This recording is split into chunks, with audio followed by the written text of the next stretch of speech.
for being here and time in the office, and congratulations to you, your spouse, John, and your children, I think Cole and Caroline. He's doing a great job.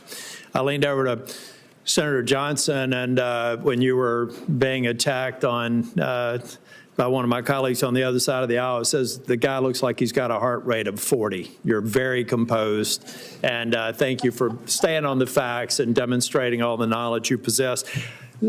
When I wasn't here, someone put into question your viability as a nominee because of a lack of public service, which I find interesting. Sometimes I think we have too much public service in people's background here, not real-world business experience. But can you give me an idea of why this nomination may represent your first entry into public service? Yes, Senator Tillis, and again, as an adjacent state and someone who's a homeowner in North Carolina, I appreciated our conversation in your office. Look, I have been in public service, just not in the government. When I lived in New York, I was a strong supporter of a charter school called Harlem Children's Zone, which takes the young residents in a multi-block, gigantic block, keeps getting bigger area of Harlem, and takes them from cradle through high school.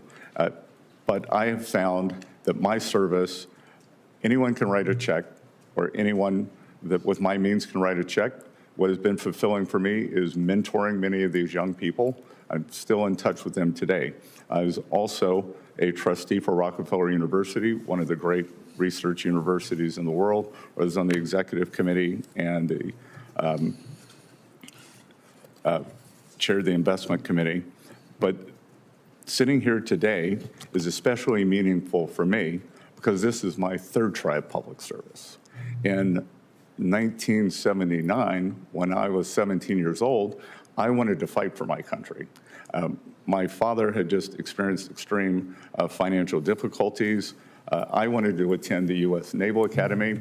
I was offered by our congressman in the 6th District of South Carolina an appointment, but was unable to take that appointment because of my sexual preference. I managed to go to Yale, worked several jobs to do that. While at Yale, I wanted to do public service and joined the Foreign Service. I was told also not welcome. So sitting here today is my third attempt at public service, and I sit here knowing that President Trump chose me because he believes I'm the best candidate, not because of my sexual preference, not because Treasury Secretaries with green eyes do better, and I think it is a tribute to President Trump that he looks at people as people. I agree, and I appreciate that answer. I'm going to go into a lightning round here. First off, this is the Joint Committee on Taxation distributional analysis of what happens to the various socioeconomic strata if we don't manage to pass the jobs and tax cut extension without objection. Without objection. Senator Johnson does big foam boards. I do handouts. I'm handing this to all of my Republican colleagues right now saying if we fail to extend the Jobs and Tax Cuts Act, we're going to own a fiscal crisis for people in middle America. 93 million people will be affected in terms of an added tax burden if we fail to pass an extension of TCJA. Now, the last time I checked, there are not 93 million rich people in this country. There are people who struggled like you did when you were a kid and like I did when I was a kid, who had to work themselves through college. And every time we had some well-intentioned program from government to make things better for me, it made it harder for me to dig myself out of the economic situation I was born into. So the facts are stubborn things.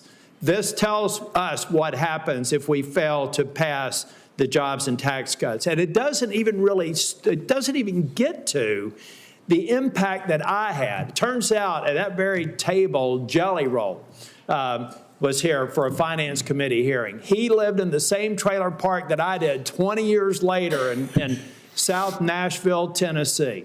And what I found interesting in my own family is we were right on the economic edge.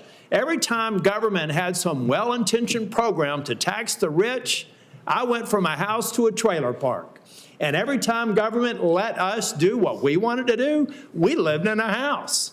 I'm a living example, and I'm sure Ben Ray Lujan, some other people have had those experiences. You got to go back and look historically at when people like me and people like you had real opportunities. I look forward to supporting your nomination, and Mr. Chair, I'm going to send some questions for the record, but it's just to reinforce the message that Republicans have to deliver.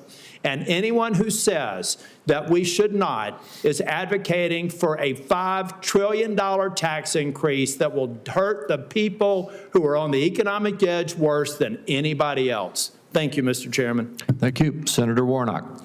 Thank you, Chair.